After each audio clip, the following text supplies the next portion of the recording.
We'll start with the introduction soon.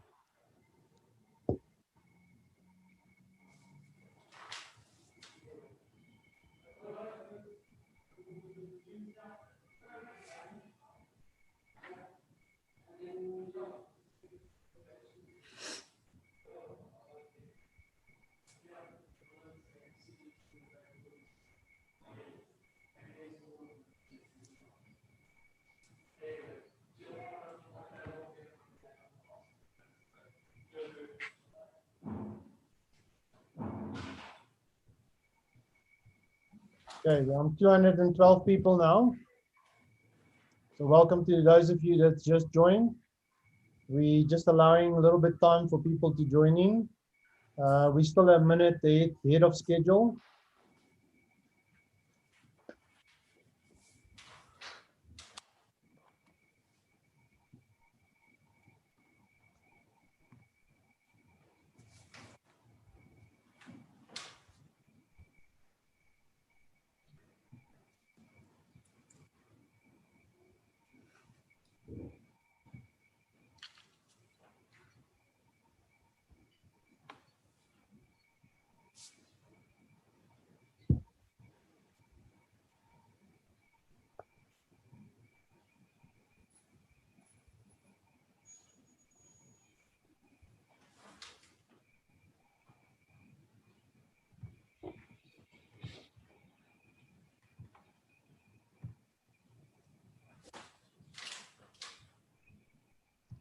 It's now 7 o'clock, and we're going to allow another minute or two for people to join.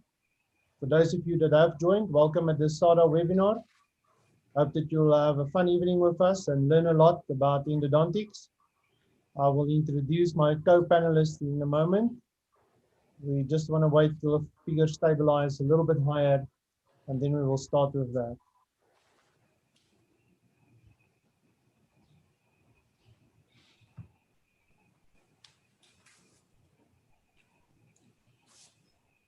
Maybe at this stage, it's a good time to talk about future webinars hosted on the SADA platform. There will be two upcoming events. The 27th of October will be a SASPER event. The speaker will be Fahim Banji, and the topic will be soft tissue is our shared issue.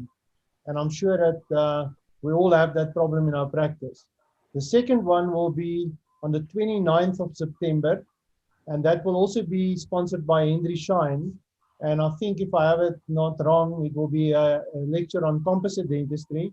And international speaker James Robson will join us for that. So please diarize those two evenings, the 27th of October and the 29th of September.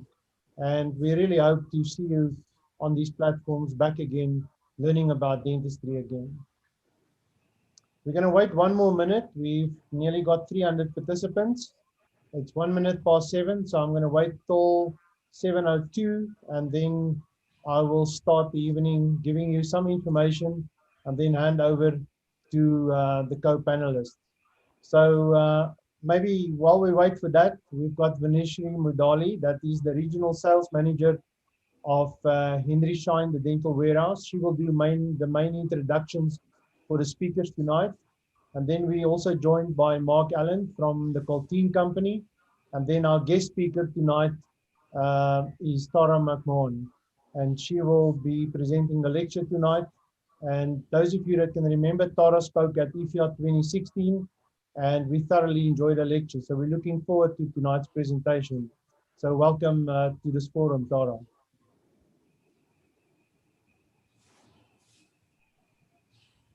Sorry, I was on mute there. Thank you. Thank you. Hello, good evening. Welcome. Thank you. Welcome, Mark. Thank you. Okay, I think we've stabilized now a little bit. So I think by the time we finish the introductions, we'll probably have more people on the webinar. So I think I'm going to hand over to Vaneshree, and she will do the first introductions. So just before that, I just want to make a few announcements that's quite important. Please refrain from using your hand or the hand button on the platform. If you have any questions, type it in the Q&A section, not in a chat box, but in a Q&A section. Also want to remind you that CPD certificates will be loaded on a SADA platform. So you have to go to your profile to download your certificate. The event tonight will qualify for 1 CPD point. And then if you are kicked out, remember that we are streaming live on YouTube as well. So you can always join that if for some reason you can't get back into the Zoom platform. And then at the end of after the questions and answers, I think, or maybe after Tara's presentation, there will be an evaluation for the webinar. And we urge you that you participate in that and give us some feedback, and that help us with future webinar organization. And then I'll already announce the 2 future events. I'll just repeat it for people that joined late. The 27th of October, we will have Fahim Banji speaking about soft tissue, our shared issue. And then the 29th of September, Henry Schein will again host the evening on composite dentistry with the international speaker, James Robson. So with all of that information, I want to hand over to Vaneshree, and welcome to everyone at this webinar. Thank you, Piet. Welcome, everybody, and good evening. Thank you for joining tonight's webinar. I'm sure you're going to find it very informative, and thank you to Coltene for co-sponsoring this event with us. My name is Vaneshree Mudali, and I'm the Coastal Sales Manager at Henry Schein. Before we kick off, I'd just like to give you a quick introduction to Henry Schein. Many or most of you might already be familiar with Henry Schein, previously known as the Dental Warehouse. In February this year, we officially became Henry Schein Dental Warehouse. So more than just a name change, this meant that we are able to provide you with best solutions to enable you to provide the best healthcare to your patient. We all know that dentistry is evolving, as with so many other things, and digital dentistry is becoming more and more talked about. As Henry Schein Dental Warehouse, we are proud to offer you a wide array of high quality equipment ranging from sensors to scanners and everything in between, allowing you to practice digital dentistry in conjunction with daily consumables that you have come to trust. With equipment on board, our goal is to become a one-stop shop and to offer you a full range of solutions. If you haven't already, please be sure to check out our website at henryschein.co.za. I will now hand you over to Mark Allen, who is the MD of Coltene UK. Mark, over to you. Thank you, and good evening and greetings from the UK, where we have a typical autumn weather and we all wish we could fly south for the winter to join you. My name is Mark Allen and I'm Managing Director of Coltene UK and Ireland. So what is Coltene? Coltene is a Swiss-owned manufacturer of dental materials and equipment who have over 50 or more years of experience. Several times through acquisitions, we've expanded, and we are independently owned as well by a small group of shareholders. Our sole business is dedicated to dental. With global sales of over 273 million in 2019, we have split our focus into 3 main categories: infection control, tooth preservation, and efficient treatments. So the first area, infection control, and as a specialist in this field, we have solutions for instrument cleaning, reprocessing, and sterilization, as well as materials for surface cleaning. So the brands Cyclic and Biosonic are probably familiar for this range. The second is dental preservation, and our products and instruments allow a dentist to be able to preserve the tooth from the root right through to the crown. In this area, we have solutions for endodontic treatments, such as Micromega One Curve rotary files, which you'll learn about this evening. We have the market-leading Parapost and Paracore systems to rebuild the core of the tooth, and Myris Brilliant Everglow, and for CAD/CAM, Brilliant Krios blocks to act as a final restoration and aesthetic restorative. Thirdly, with efficient treatments, we define these as smart, efficient systems that dentists can rely on. These cover impression materials such as Speedex, President, and Affinis. The rotary cutting of teeth with Diatec diamonds or Speedster tungsten carbides, followed by the Kenda polishers, all familiar name brands in the dental industry. Finally, the Roeco and Hygienic cover rubber dam techniques as well as gelatamp sponges for hemostasis. So enjoy this evening, and Coltene Migrant Migo will be delighted to help with any further questions and technical questions during the lecture. So with no further ado, I'd like to introduce Dr. Tara Mc Mahon, who obtained the Master in Dental Sciences, MSD at University in Brussels in Belgium in 2011, after which she first followed an advanced Master in Dental Sciences focused on Endodontics and Aesthetic Dentistry. And then she completed a 2-year course of specialization in endodontics at ULB. Since 2014, Tara is an academic and clinical instructor for undergraduate studies at the Brussels University, and became in 2017 a lecturer for the undergraduate endodontics course. Tara is also actively involved in training the postgraduate students during their endodontic specialities. She works in her private practice limited to endodontics and microsurgery in Brussels, Belgium. Dr. Tara Mc Mahon wrote several scientific articles and is a board member of the Quintessence Endo Review Française Endodontie. She has performed lectures and hands-on courses during national and international congresses.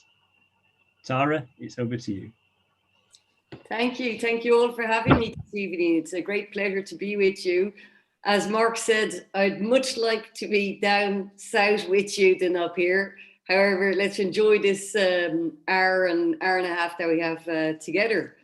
So I'll share my screen so we can start the lecture if that's okay with everybody. Yeah? Okay, let's get it started then. So, of course now, this isn't working properly. Do you have my screen up? Yes, Tara. Yeah. Okay, for everybody? Okay, great. So this evening we're going to talk about the one curve. It's a single file and it's got multiple advantages. I don't know if any of you already used the file. If you do, please share with us the way you feel about the file, and perhaps you might have comments to do after the presentation. And if you don't, well, I hope that you want to try this file afterwards. Oops, I just have a little problem. Just let me try this again. Tara, just click on your screen, on your presentation. Yeah, I wasn't able to go to the next slide, so that's why I'm starting over again. Oh. The sharing of the presentation. Okay. Voilà. So the first question that we're going to try to answer, and this is going to be the question I'm going to try to answer all evening, is why choose the one curve and not choose another file? If you go out there and you look at the market, it's a bit looking for Wally. Where is he? Really difficult to understand what you're to look for. So I'm going to give you all the different clues to be able to find Wally and to decide, okay, is this the file that I want to use and can I use it in my everyday practice? So basically, I'm going to be working your mind all evening to try and find the best solution, because this is a job that I did previously, and I'm going to run you through what I did to come up with this one curve solution. And I was lucky enough to be part of the team that developed the one curve file. I joined the team that developed the file after my 2-year course in endodontics, while I was specializing in endodontics. And during this 2-year course, I was very, very lucky to have two head of the course that are called Jean-Charles Michonneau and Thierry Charles, that made it compulsory for us every 4 months to change system. So for the 2 first months, we had to do hand files, and then we started using rotary files, using all the different type of rotary files that we could find. So we went from hand file that was stainless steel to multiple sequence rotary file, to asymmetrical rotary files, to rotary files with different cross sections and different tapers, to the heat-treated Nightime files, the first ones that were out there, and then worked more on the heat treatment, to finish off by single files. All of these different features made me think about what would be the absolute perfect file for me. What's going to work in most cases? And that's how I accepted to join the developing team of the one curve, because it filled all the boxes that I found essential. So I'm going to go through why I found these features essential and see if you agree with me or not, and if we do have different views, I'll be very glad to talk about it at the end of the lecture. So the first thing that I had to learn during my course when I became an endodontist was, why will I prefer rotary files to hand files that have been used for years and years and that do work quite well, however, do take much longer. Basically, the only difference that I knew between stainless steel hand files and nitrite files was if, like on the left-hand side of the screen, if I do apply a pressure to the file, once I remove that pressure, the file is going to keep its shape. That was stainless steel. It's not a flexible file. Whereas with a nitrite file, apply a pressure, free the pressure, the file comes back to its original position. That's basically the only thing I knew about nitrite files compared to stainless steel. But when you go through the literature, you do realize that nitrite files have more than only the flexibility difference. Okay, they are more elastic. Their elasticity can go up to 8% difference compared to its original position out of suffering any breakage or change in position, whereas a stainless steel file will only be able to be deformed up to 0.2%. So that's the first big difference. It's the elastic limit of the file itself. Then the way more interesting feature is the fact that whatever the paper that you look at, if you're doing a root canal treatment with hand files or with rotary files, they all come up with the same conclusion. A stainless steel hand file, because of its lack of flexibility, will provoke more mishaps, more complications, more failures of your root canal treatment, of your root canal preparation. So while I'm looking at what is the perfect stainless steel file, you're still in the big cloud, because in 2018, 160 files were on the market, but they were all nitrite. So there is some general agreement that whatever the study conducted to know, will I use stainless steel or a nitrite file, everybody does go and everybody agrees that you have to go for a nitrite file. So the first feature of your ideal file will be have a nitrite file. It'll be more flexible, better centered, less canal mishaps. Globally, you'll do a better root canal treatment. So then the two other features that I came across while I was learning how to do endodontics was, do I prefer an asymmetrical file or not? And what's going to be the impact of the cross section of the file and the taper of the file? What's the influence of the diameter? What's the influence of the taper? And often it's a bit difficult to decide, okay, am I better off with a 2506 or will I go for a 3004?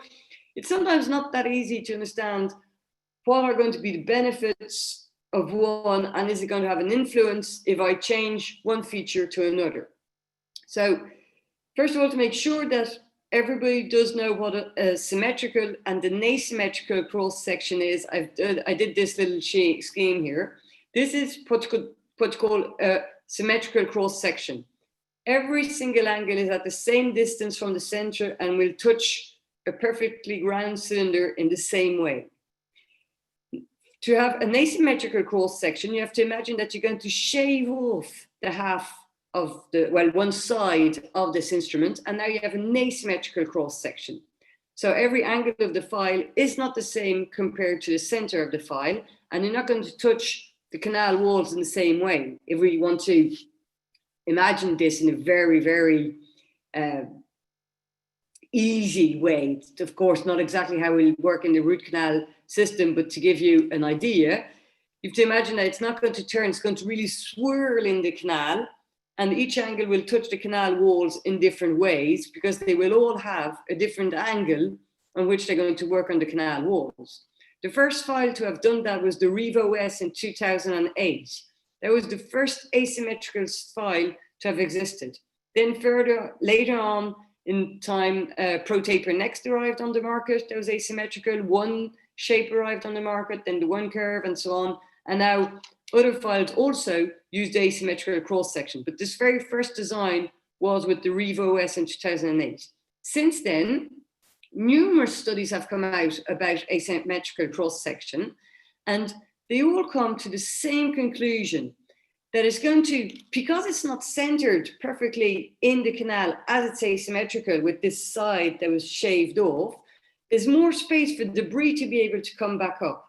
If there's more space for debris to be able to come back up, it means that the file isn't going to get locked in the canal in one single position because it's always swerving around the canal. So you've got a better cleaning motion because it's not touching the same way, it's not working the same way. You've got a better upward removal of the debris, and you've got less chances of the file being stuck inside the canal. So less constraints on the file means less mishaps happening. And less mishaps happening would be, of course, less file breakage. And you can have two types of file breakage. You can have cyclic fatigue breakage of a file. So cyclic fatigue, it's exactly this. You put the file in a canal. This is how anyway you'll test it in a lab. Put the file in a canal. You just let it rotate and you don't move it anymore. The file breaks. So if we zoom onto this exactly again, exactly at the point where the angulation is the biggest, you're going to have a compression and a strength and a stretching motion exactly on the same point of the file where it's rotating. So the difference of forces at that same point is going to finish by causing breakage of the file. Exactly as if you take a lollipop stick and you break it, it's going to break in the middle exactly where you put all the pressure on it. That's what cyclic fatigue is. The second way of a file breaking is torsional resistance. That's you lock the tip, you continue turning, it's going to finish by breaking. And this is basically the type of device, but on a much bigger scale. So it's just to illustrate what it is of what torsional fatigue is. On the right-hand side of the screen, the object is locked, and the one on the left-hand side is going to rotate. So you can see the numbers on the wheel, and the part on the left-hand side is going to start to rotate.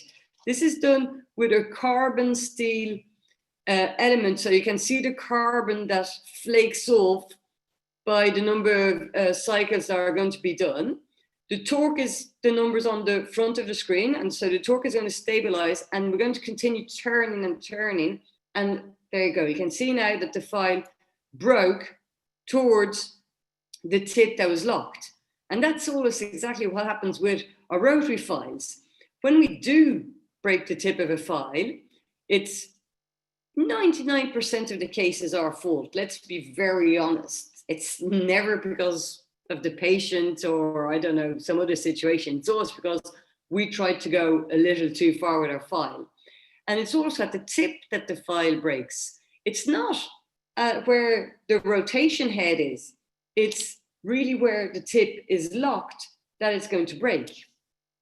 And so the whole idea was to see if the cyclic fatigue that you can see on the left-hand side, that happens more often when we have a severe curvature, compared to the right-hand side where there's torsional fatigue, the tip got locked and broke immediately.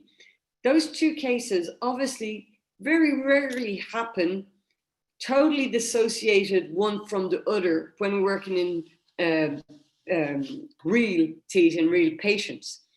And so what we want to know is there a different feature? Is there a feature in a file that can make that these two mishaps don't happen as often? And that's going to be linked to the taper and the cross section of the file, obviously. So we saw that there are less mishaps normally with asymmetrical files.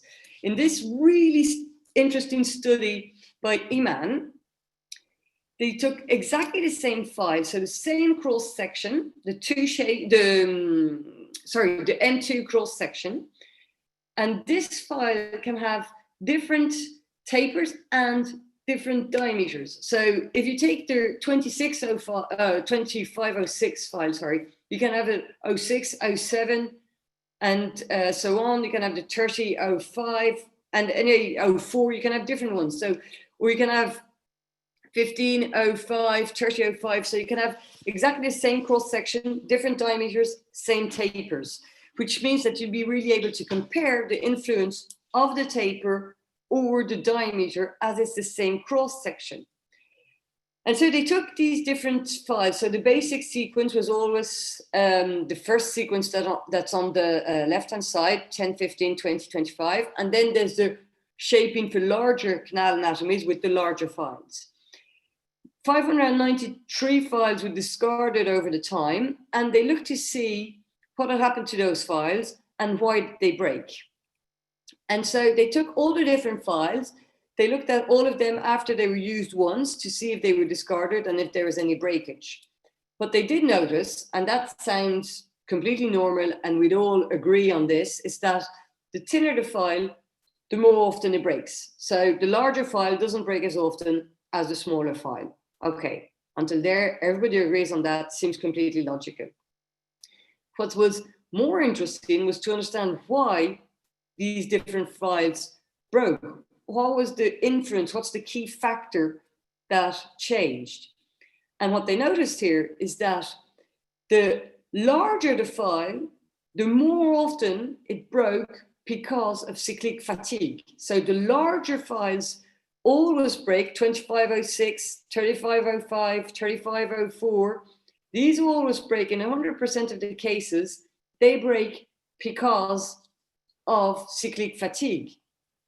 Whereas the thinner files, the 1004, 1505, 2006, they break because of cyclic fatigue, but also because of torsional fatigue.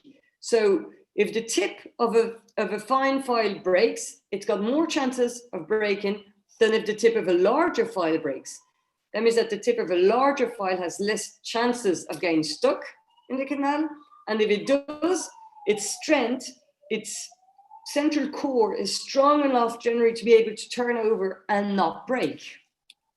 So if we want to resume this in some very simple way, central core gets larger, cyclic fatigue isn't as good, but torsional resistance gets better. Same with the taper, same as the apical diameter. The larger the file, the less resistant to cyclic fatigue, the more resistant to torsional resistance, but less flexible.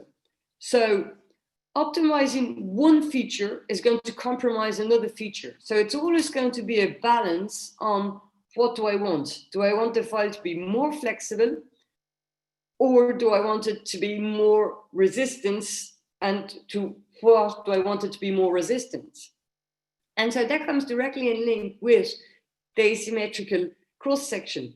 If you can have an asymmetrical cross-section, you're going to be able to change the size of the central core, not necessarily changing the taper, not necessarily changing the apical diameter, but changing the central core. And so you're going to be able, along the file, to change the resistance at different levels of the cyclic fatigue and the torsional resistance. That seemed to be, to me, a really, really interesting feature and something that had to be worked on and that had to be definitely developed more. So if we can have an asymmetrical cross-section that is variable along the file, that changes along the file, then you sort of immediately start understanding where I'm going and start thinking, wow, yeah, that is interesting. We could have a very, very cool file if we're able to do that. So second key point for the ideal file, asymmetrical cross-section to be able to have a file that's more resistant and that has a better upwards removal of debris, because at the end of the day, we want all the debris out, we want all the bacteria out of the canal to be able to rinse properly. Our aim is to be able to bring our irrigant to the apex. But if we can do that by having a more resistant file, well then, sort of jackpot. So that was a second huge feature that I definitely wanted in my ideal file, asymmetrical and a variable cross-section. The next step, so I'll come back to the heat treatment after. I had it here on the left-hand side. I'll come back to that after, because I think that single file is more interesting at this point of the presentation than heat treatment. And single file appeared on the market prior to real heat treatment, prior to Martin size heat treatment, but I'll talk about that in a few minutes. So single file must go with single use. Some of you might remember these cameras. The only person that I still know that uses them is my mom, but at least she prints pictures, so we always do get pictures, and I hope that this whole worldwide situation will be getting much better soon, so we'll be able to use these cameras again. Anyway, so why does single file have to go with single use? For some very, very simple reason. It's all about cleaning. If you have ever taken the time to look at protocols and to understand how to clean an instrument, first of all, you've been very courageous, because to find those papers, it's not that easy.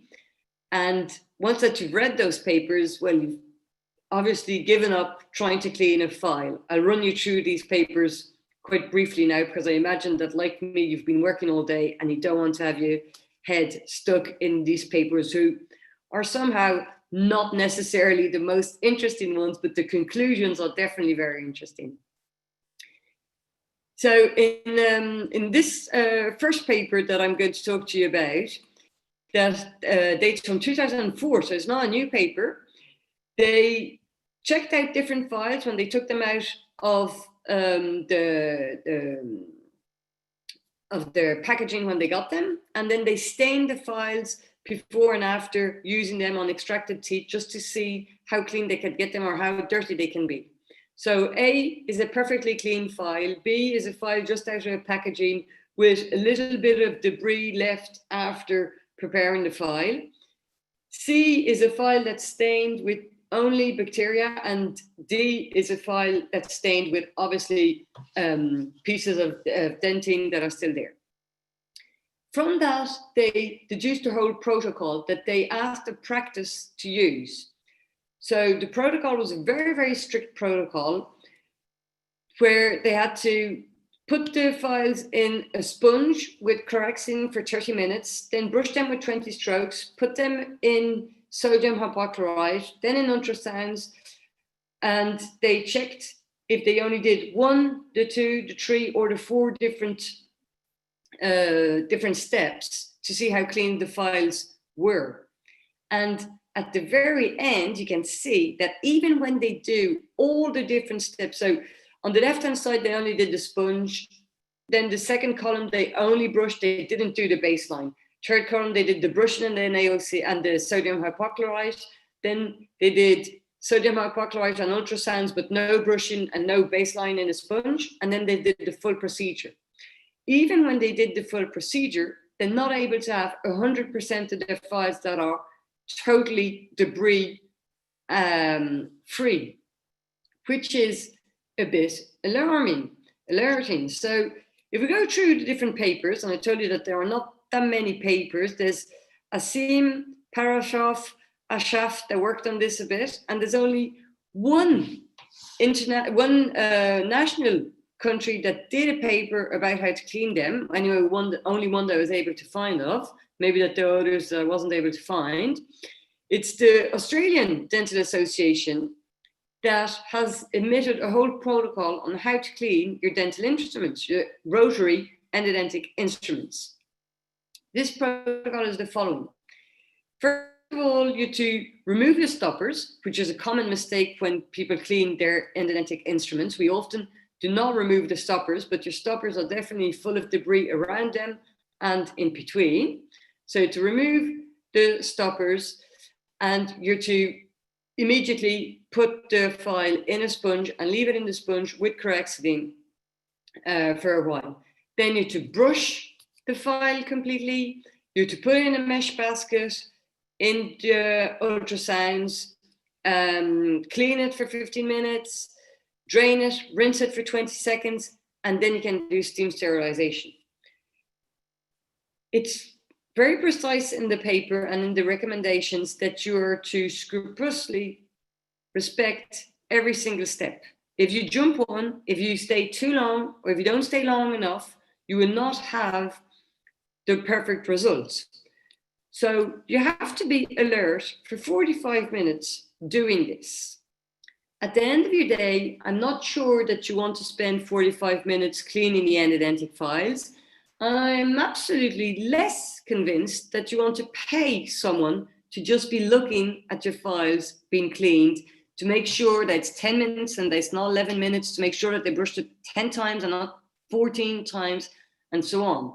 So this is a lot of time wasted, a lot of money because time is always money, wasted to try to clean a file that we know will only be clean in 87% of the cases. So single use is, first of all, recommended because they're very difficult to clean. And in this COVID time, when we're not exactly sure how the virus is transmitted, I don't think that we can take much chances with this type of situation. So I definitely go for single use for numerous reasons. First one being not be able to clean it. The second main reason comes back to the fact that a file might break.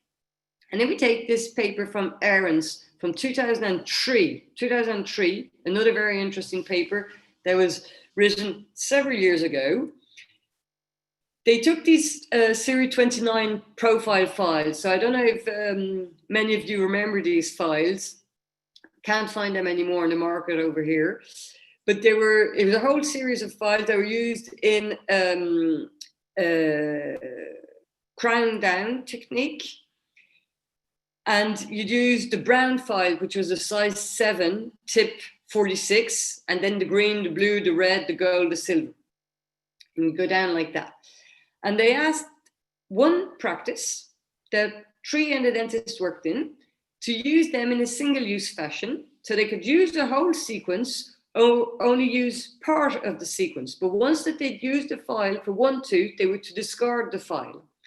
At the end of 1 month, they collected all the files and they looked to see if there was any visible defect. So at the end of that month, they collected 786 files.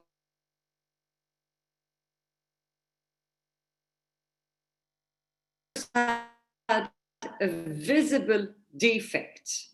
So that's doing a whole sequence. Not one file was used only once. They were all used in a sequence. And even though they were all used in a sequence, 15% of them had a visible defect. So you can just imagine now, if one single file is doing the job of all these files, knowing that some diameters have a higher impact of defects, as you can see with the numbers. So the blue, the red, and the gold one are the ones that have the biggest defects. So now you can just imagine that you have one single file that's doing the job of all of those files. Those 15% is going to go up really strongly because one file is going to do the job of every single file in 2, 3, 4 canals in a row. So definitely go for single use, and that's something that was recommended already in 2003, so at least 10 years before single files arrived on the market. Now that we have a single file, and that we've agreed that the single file is a good solution, and it's a good solution also because it's much easier to stack your drawers, much easier to follow up where you are. You don't have to start remembering, you don't have to start checking, do I still have enough of the first, the second, or the third file that I use? You only have one file that you have to check to see if you have enough of to be able to continue. In your drawers, you only have one type of file, and you don't have to be looking through to try and get the one that you use the less to be able to, because this is a difficult root canal treatment or one that's been used multiple times. Just make it easy. The easiest it gets, the better it is for you, the less stress you go under. But so, agreed, single file for the different reasons, more fragile if you do multiple use and you're not able to clean it properly. Now, 2 competitors, continuous rotation, reciprocation. You have to choose. And when I went through the literature to understand what would the better file be, you can choose whatever paper, whatever order. In this one, it's one shape against wave 1. So one shape, continuous rotation. Wave 1, reciprocation. So continuous rotation always turns in the same direction. Wave 1 goes a bit of an angle, comes back, a bit of an angle, comes back, a bit of an angle, comes back. All of the papers always come up with the same conclusion. Reciprocation movement extends the life of a file, and there is less breakage if you use reciprocation. There is no discussion about that. That movement does allow a better resistance to cyclic fatigue than continuous rotation. All of the papers with non-heat treated files came to that conclusion. However, there's another interesting factor to take into consideration.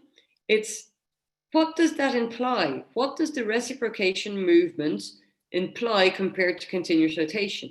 Compared to the anatomy of the root canal treatment? Is it going to respect that to the teeth that we treat? Is it going to respect the different canals in the identical way?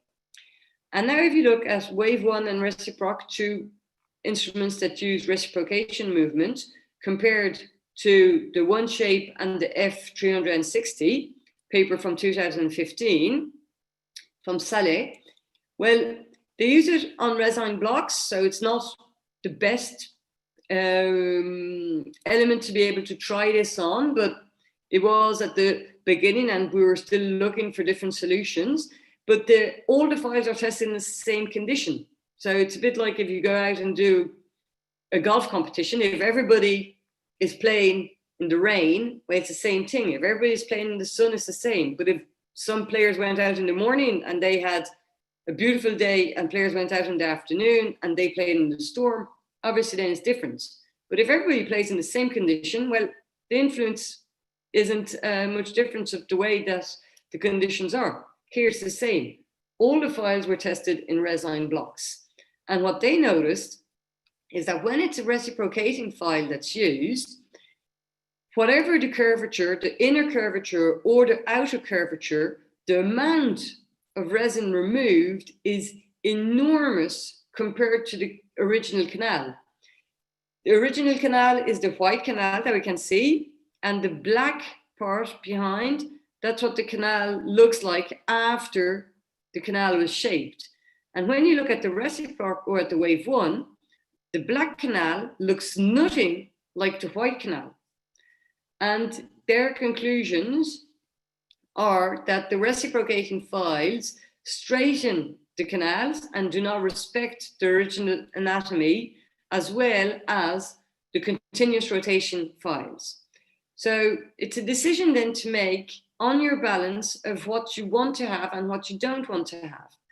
So I personally prefer respecting the canal anatomy and taking the risk of having perhaps a file that might be a bit less resistant to cyclic fatigue, knowing that there are other elements that I can play on to be able to have a file that's more resistant to cyclic fatigue. So this is the third element for my ideal file, single use, and continuous rotation. And that other feature that we're able to play on is the fact that we have heat-treated nitrite. This is what we can see in all the ads, that heat-treated nitrite is going to allow us to be able to do multiple curvatures and so on. So briefly, in a short video, this is non-heat-treated nitrite. It's super elastic.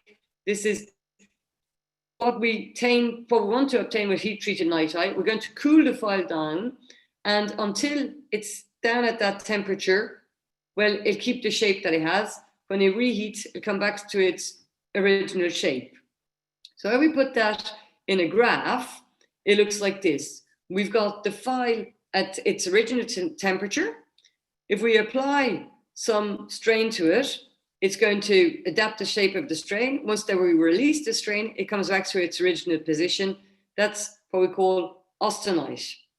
Now, if we take the same file and we bring its temperature down, so we're going towards martensite. So you go past martensite start, that's the beginning of the change of the configuration, and then you go past martensite finish, you're going to arrive in a different configuration.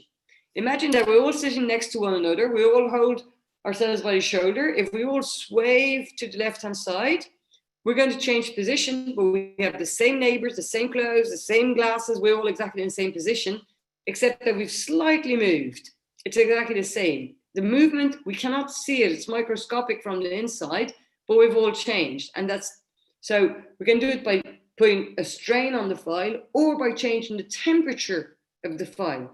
And so that's what the industry is going to do. They're going to change the temperature of the file for us to have files in martensite configuration. And so now we're going to go, now we're going to go from this martensite configuration, apply a stress onto the file. And when we'll apply the stress onto the file now, once that we release the strain, it's going to keep that position until it's still under martensite finish temperature. And you have to reheat it over the temperature that the canal is at, hopefully, to be able to come back to its original position if you want it to be straight again. So super elasticity, austenite, shape memory is going to be martensite. And that's what the whole industry has been working at, to be able to have a file that if you put some type of pressure here, that's a very short pressure, hardly bend the file. If I let the file go, it's going to keep somewhat that position. So here, obviously, it was a very fast and hardly no pressure put on it. So it's a very small strain. So he kept the small part of that strain. If I had put a bigger constraint on it, it'd be way more visible. And so that's what all these different instruments have.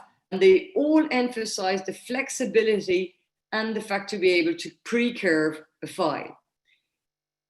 So if you look at the different papers that look at this about austenite files and martensite files, and this very interesting paper, they from the Henry Kim's team, GU, in Korea, in South Korea, of course. Well, they've looked through the different, sorry about that, they looked through the different files, and all the files that were in martensite configuration, so the V-taper 2H, the high flex CM or the high flex EDM, all maintain an angle that's quite important if you apply a strain on it, because those files are in martensite configuration. So heat-treated files will maintain a curvature. So I arrived at the practice one day and I asked my nurse to bring her thermometer in because she has this mechanical thermometer. And I decided to do this tiny experiment. You can all do it in your own practice. Took a bit of water that I had boiled in the kettle. So obviously it wasn't that easy to get 37.4 to be able to do just about root canal temperature. I put this in the different files. So here it's with the wave 1 gold, 37 degrees, wave 1 gold. File hardly straightens. So that means that it maintains the curvature at root canal temperature. And now look at reciproc blue, immediately straightens. So that means that it does not resist at root canal temperature. And this is with the one curve, hardly moves. So that's a very interesting feature. Don't be bluffed by marketing. It's not because at room temperature works that root canal temperature works. And several studies have done this, and this is one that we've conducted at our university. We compared the three files and we put them at 20 degrees and 35 degrees. And the reciproc blue does not maintain an angle at all. At room temperature, it is the one that maintains the curvature the best. But once that it's heated, the curvature is nearly immediately straightened. So the second feature that we tried was cutting efficiency, because it's always very interesting to know that we have a very soft file, but does it really work? That's something that a lot of people said at the beginning. And so several different papers have looked through this, and this is one of the most interesting papers, in my opinion, about the cutting efficiency. They looked at the different lengths of the file, 3, 6, 9, and 12 millimeters of the tip. What was the efficiency of the file? And they looked with the same file, F2 instruments, and they tested the original F2 instrument, and then with two different heat treatments. So when they brought the temperature of the file down to 600 degrees and then down to 400 degrees. So we come back to this image. One group, the control group, is full austenite, it's here. The heat treatment group at 600 degrees, it's between both. It's not full austenite and it's not full martensite. And fall, sorry, the two gums, they made them rubber gums, they made them turn, and they measured the groove that was done and what was the percentage of material that was different level, 3 meters. that in the most apical portion of the file, it's the heat-treated file that was the most efficient file, whereas in the higher part of the file, it was the non-heat-treated file that was the more efficient. But at 9 and 12 millimeters, our cushion efficiency is going to be good enough, and we've got other instruments, flaring instruments, and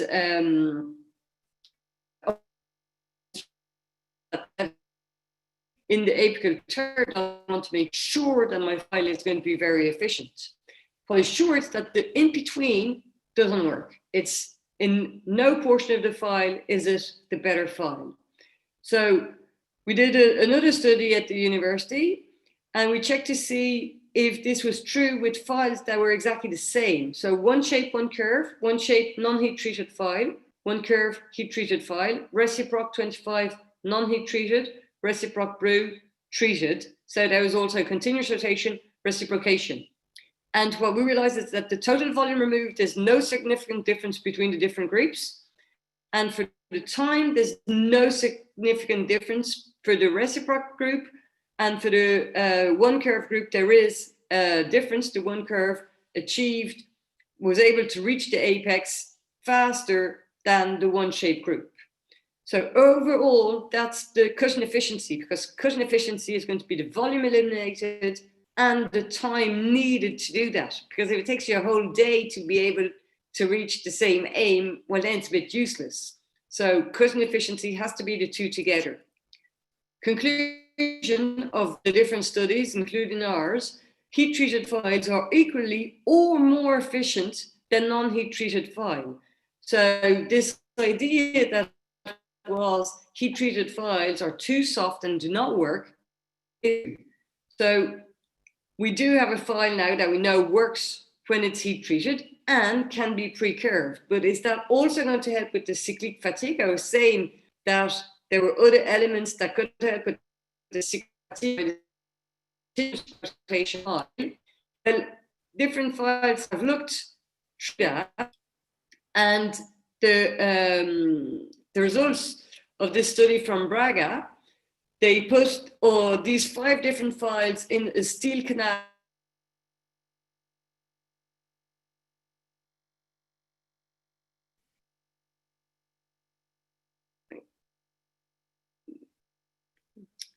Hi, I don't know why I was cut off. Can you still hear me? Yeah, Tara, we can hear you. Your presentation is not shared at this stage. Yeah, I don't know why I cut off. I was totally cut off. Do you see my presentation again? No, not yet. You'll have to share again. Okay, I'm sorry about that. I don't know what happened.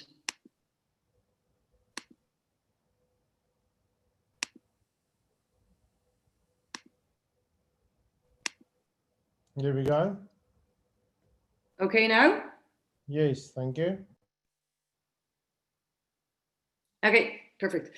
So these 5 files were tested in steel canals with a 45-degree angle and a 5 millimeter radius at room temperature. And they noticed that the more martensite the file was, the more resistant it was to cyclic fatigue. So the high flex file was significantly more resistant to cyclic fatigue than any other of the files. And this has been tried for numerous other situations and other files. There are plenty of articles about that, and there's this one specifically about the one shape new generation, and the one curve. One shape, which was not full asymmetrical, the one shape new generation, that's a full asymmetrical cross section, excuse me, and the one curve, that's the one shape new generation with a heat treatment. And when they tried them at the different temperatures, 0 degrees, 20 degrees, and 35 degrees, well, the file that has the strongest resistance to cyclic fatigue is always the file with the heat treatment. You do see that the temperature has an influence, of course, on those files, which is quite logical, as we saw that the lower the temperature, the more resistant it's going to be. But testing these files at a temperature that is not,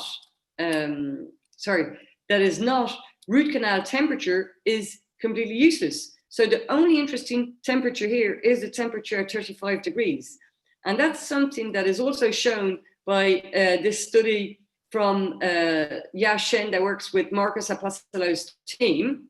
When they tried the different files with a 60-degree angle, they tried them at 5 different temperatures, and whatever the file, the lower the temperature gets, the more resistant it is to cyclic fatigue.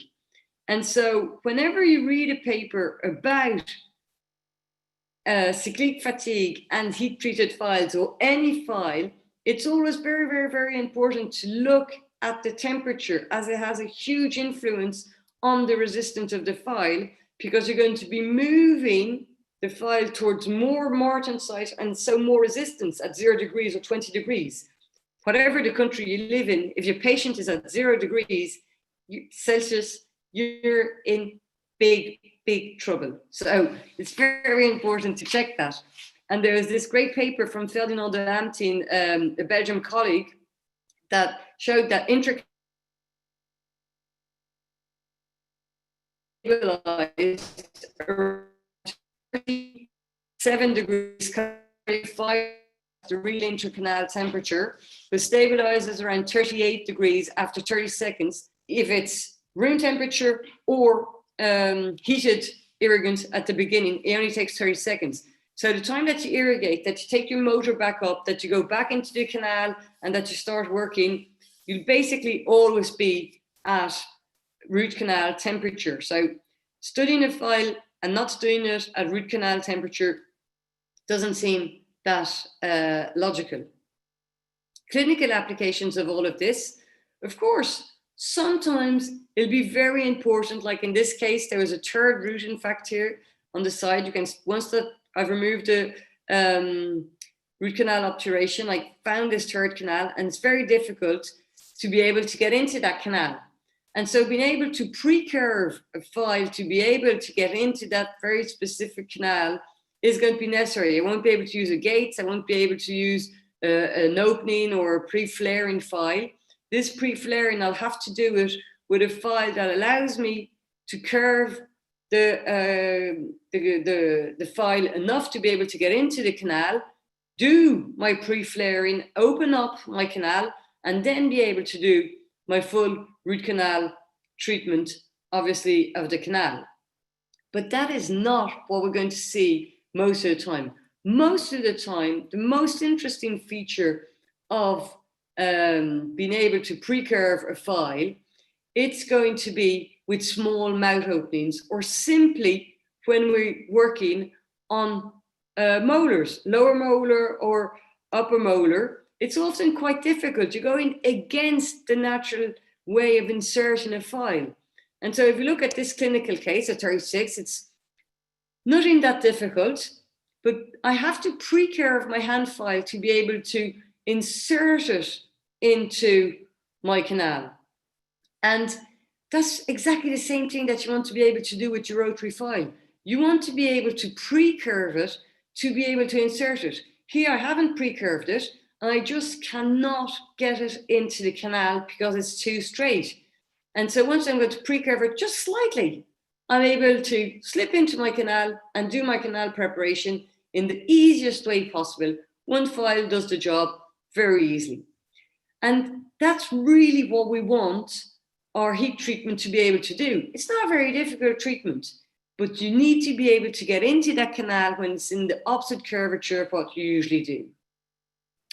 And so heat treated file obviously is going to be a very important feature to be able to have a more resistant file and to be able to work in a very easy way.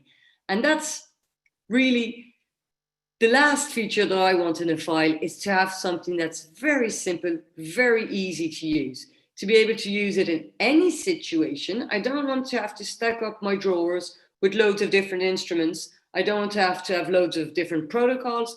I just want to have one protocol, easy to use in 90–95% of my cases.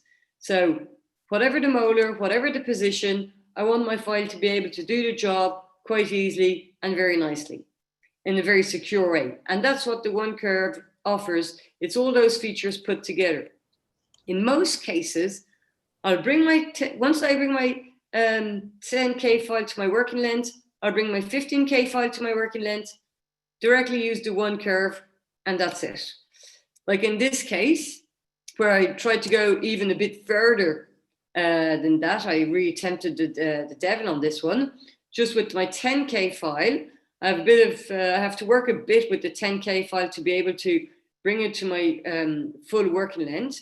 Once that I've established my full working length, I'm going to remove the file, and you're going to see that there are numerous curvatures in this direction. But as we all know, we also have all the curvatures in the mesial-buccal direction that we can't, buccal-lingual direction that we can't always notice. So there are several different curvatures in several different directions of space that we have to apprehend and be able to use. So here I only bought the 10 file, and then with the one curve that's only slightly pre-curved, but enough to do the job. And I'm going to go in two different ways. So the first one, the stop is not going to get to the full working length, because that's not what I'm trying to do. I'm just opening my canal and getting rid of all the obstacles that are in the upper part of the canal. And then in a second wave, I'm going to come down, and I'm going to be able to prepare the apical third, and my root canal preparation is going to be finished. So I'm just going to do a brushing motion to remove the debris at each time that I come back up, and my instrument is at my full working length, and I can now do my full irrigation protocol and finish my root canal treatment. In more complex cases, you can of course use a more complex protocol using a flaring instrument, 10K file. If it's quite difficult to bring a 10K file, you can use a rotary glide path file here. That's the 1G that's proposed. Then bring the K file 15 to the full working length, and you can use then the one curve to be able to shape your canal fully before doing your full irrigation protocol. So the one curve has different features that I've explained the whole way across this presentation: asymmetrical cross section and variable cross section. At the tip, you've got triple helix section, whereas towards the shank, it's a double S cross section. Different cross sections, different central core, different resistance, and so flexible and resistant at the same time. Due to the different sections, it's going to have different Ellis angles and pitches, but that's a bit less interesting, I believe, for everyone. And it's a heat-treated file, so very flexible, resistant to cyclic fatigue and to torsional stress. And very briefly, why can I go down with a K file 15 and then decide I'm finished, or just with the 1G? If we summarize this in this image, so if you use the one flare, your file, your canal will be prepared to this width in the first third, as it's a 25 tip and a 9% taper. 25 tip here, 9% taper. Every millimeter, the diameter is going to go up of 9%. Then if I use the 1G, which is a 1403, every millimeter, the diameter is going to go up of 0.3. So if I associate those two numbers together, I'm going to have a tip at 14, and towards the more coronal part, my diameter will be 70. If I add into that my one curve with its 25 tip and 06 taper, at the very beginning, when you're going to bring the file into the canal, you'll only be working at one part of the canal. Bring it down to 7 millimeters from the working length, and you'll have the section that's in red that'll be working. The whole tip, the whole 4 millimeters of the tip of the file will be totally free. 6 millimeters into the canal, 3 millimeters will still be free. 5 millimeters to the working length, 2 millimeters will still be free. 4 millimeters from the working length, the whole file will be working. That's if you believe that you'll be able to zoom the file right into the canal immediately. But obviously you'll have worked with a brushing motion backwards, and so you'll have already freed the canal. So it won't be working on that whole length, but it's to give you the idea, if you bring it in one single shot, that's how it's going to be working. And so then you're going to remove the file, irrigate to roughly, and then you're going to be able to go back in, and this time your file, there'll only be the apical third that'll be working because you'll have removed any obstacle in the upper part. So you know that this time, wherever you hear noise, wherever you'll be working, you know where your constraint and where your strain will be. And so you know that it'll be more so torsional fatigue there than cyclic fatigue. So you'll have to be careful to always be in movement and to make sure that the tip doesn't get stuck in that portion of your canal. And so you'll be able to do basically any single case with this solution. But I do agree, sometimes it's not always possible. If your canal is very, very, very difficult or very fine, like an MB2, then you might want to use a 2504 file. And in some other cases, I don't know why that didn't come up in the right order. In some other cases, you'll have larger canals. And so you might, if your 20 file goes directly freely to your full working length, you might want to use a single file with a larger diameter immediately, like the 3504. In this situation, and these situations happen quite often, that we have larger canals immediately. So directly, don't even use a 2506, immediately take the 3504. And in some other protocols, if it's extremely large, immediately you can use the 4504, or while you're doing a retreatment, I very often use for a retreatment the 4504 to be really able to brush all of the canal walls that were already instrumented with the original treatment, directly go for a 4504. So if you don't know, it's 3504, 4504, you can compare with the 20 file or the 25K file to know which one of the larger files is more adapted for your clinical situation. And so to totally sum up what an ideal file is, in my opinion, you have to add easy to use and an easy protocol to remember. Thank you very much for your attention. Be welcome anytime in Belgium, whenever you can travel. And please do contact me if you wish to come over here or if you want us to discuss together. Thank you, Tara, for a very interesting presentation. I find that your attention to detail was excellent, specifically going through each step of the file and talking about the different aspects. And also what was very interesting was the cleaning of the files, because I think lots of dentists don't realize how difficult it is to actually sterilize endodontic files, especially if you use multi-file systems. So thank you for that. I'm going to open the audience now for questions and answers.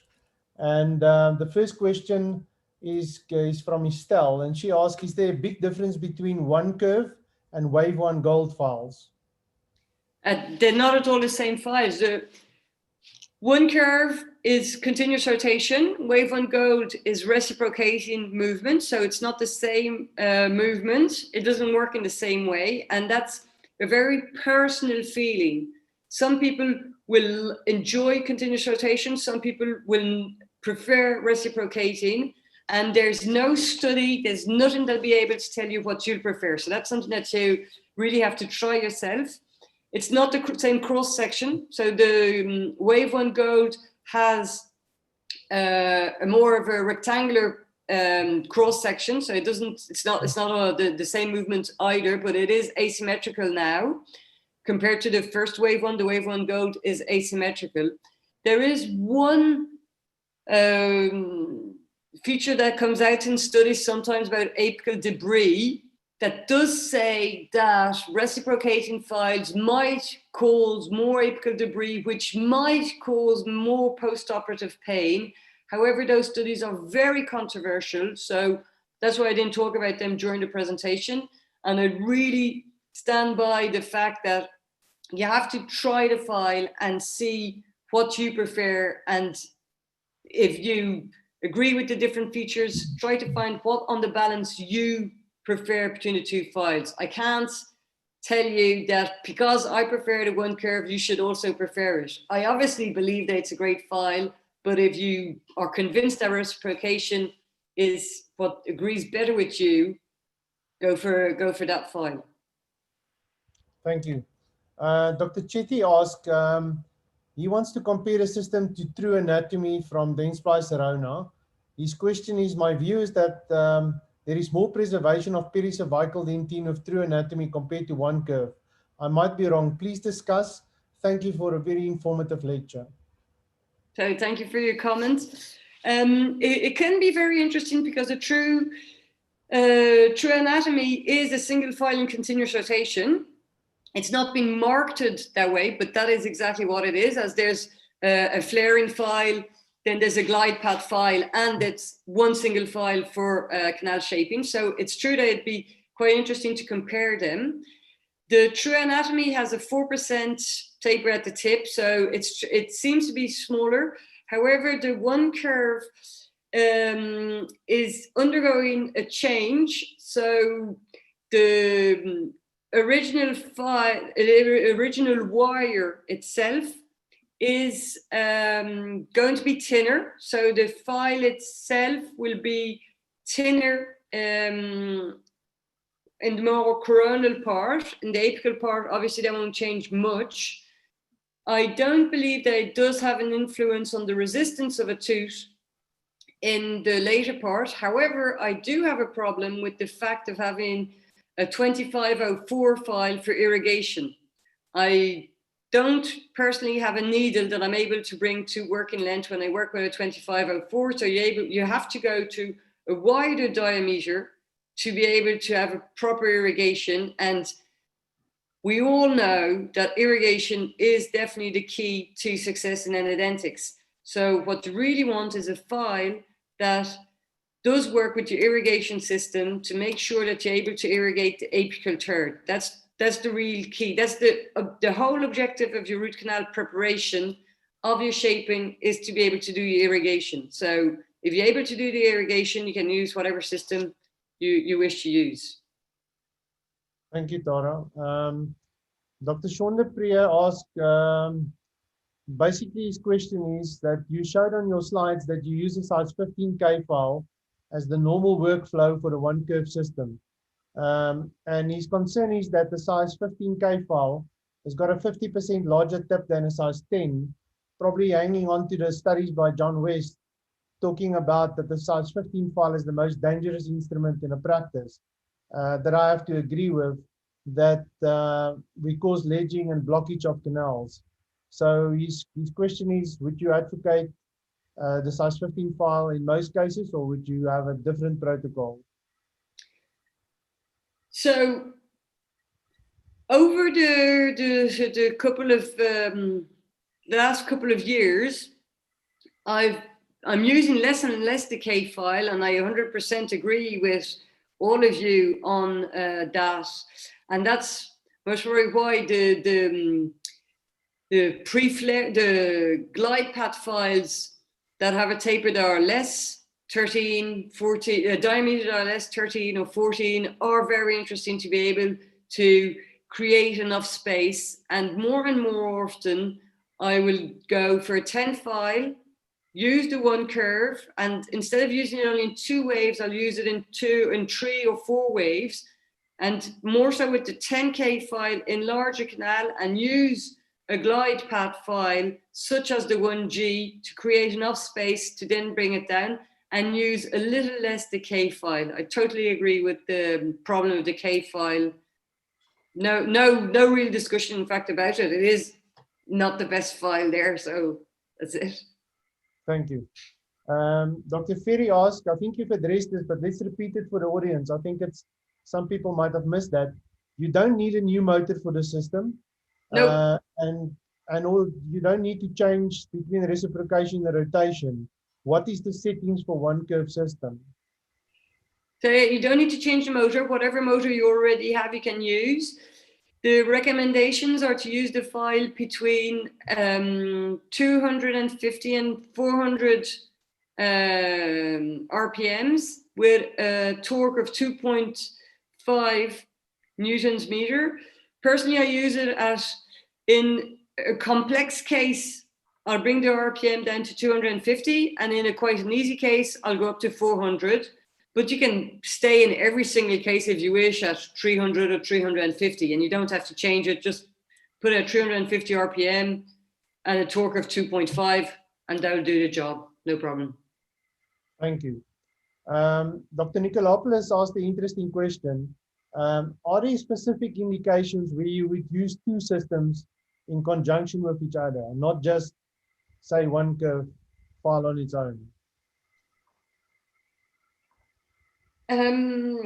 Obviously, as I only do endodontics, there are obviously some cases in which I won't be able to only use the one curve.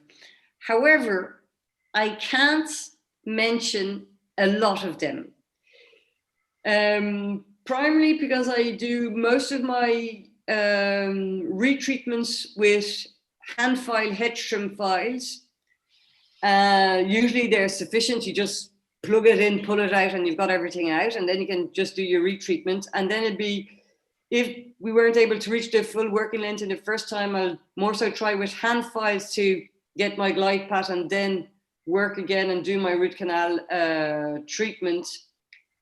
So most of the time, and that's why I was saying 90 to 95% of the cases, I'll just do my one curve. It'll be the easiest file to be able to work. With the larger ones, it's also good. With the new systems, like with the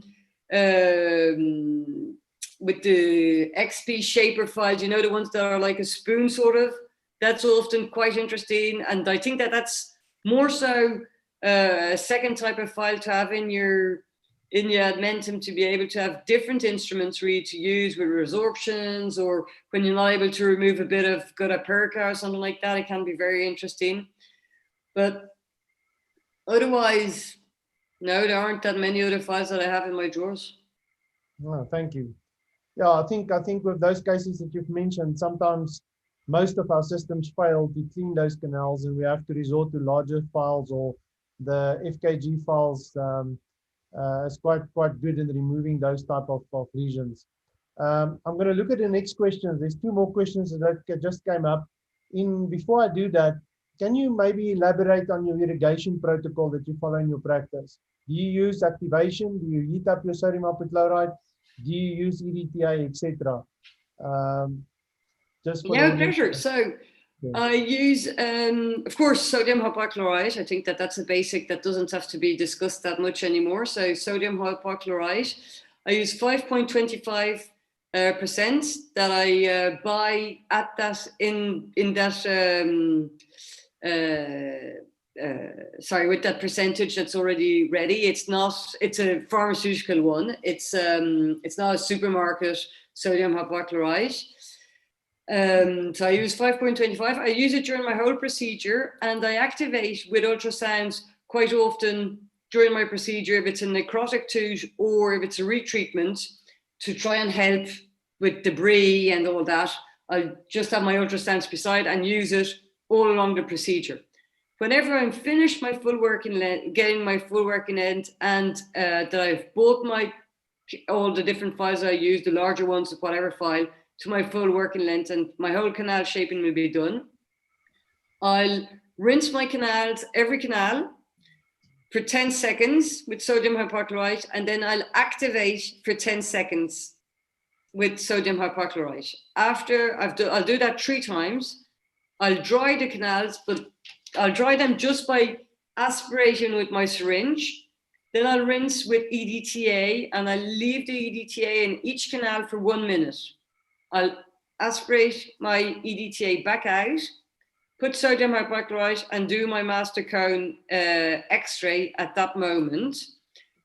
Feature that's, I think, very important that's often neglected, it's rinsing with EDTA, even if you cannot finish your root canal treatment. If you decide to work in 2 sections, or if there's, for some reason, you cannot finish the root canal treatment, there's pus or whatever, we often neglect to use the EDTA at that moment, and we only rinse with sodium hypochlorite, leaving all the debris that we've created, all the smear layer on our canal walls at that moment, which might provoke more flare-ups than if we remove the smear layer, before doing a calcium hydroxide dressing if it's necessary, and coming back in the next session. So that'd be my only and real advice. It's definitely do whatever the situation, do your EDTA protocol before anything else.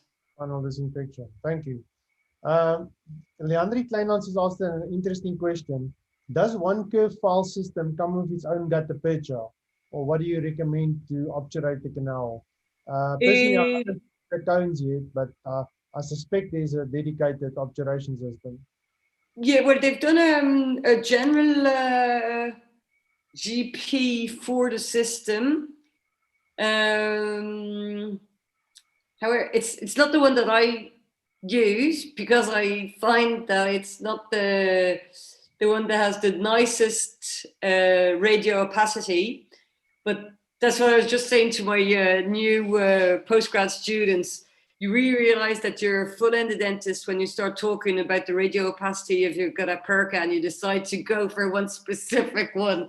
So I'm a huge fan of the hygienic fine medium GP, and I cut to the proper diameter, and I use the fine medium one, but it's a little detail. When you only do that all day long, you have to find little things that excite you. Is that one from hygienic? Is that a 2506 type of gutta percha? No, it's the hygienic one. It's fine, medium, medium, fine, medium, large, and so on. So I take the fine medium one, and it's approximately a 2504. Approximately 2504, the fine medium one. Thank you. If I could just say, we've just brought out from Roeco the Micromedia one curve GP points and paper points in the last few weeks. So we do have dedicated system for them. Thanks, Mark. I got them, but I wasn't sure that they were on the market yet, so I didn't know if I was allowed to say it. just released, yeah. Perfect. Thank you, Mark. Thank you for sharing that, Mark. So my questions are up, ladies and gentlemen. I think we're going to share the questionnaire now on the webinar. I want to firstly thank Mark for joining us and sharing us some insight into Coltene. Also for Vaneshree Mudali from Schein, the dental warehouse, for doing the introductions tonight. And then Tara, thank you very much. There's a lot of good comments on the chat box. Thank you for a very informative webinar, very interesting. Thank you for an informative lecture, excellent presentation. So thank you very much for joining us in South Africa. It was nice to spend time with you again, and I hope that we can share knowledge on this platform again in future. So thank you very much. Thank you very much. Thank you. I think Tara will share the questions now. Let's just see if it comes up or what's happening. Vaneshree, are you aware of what the protocol is for that?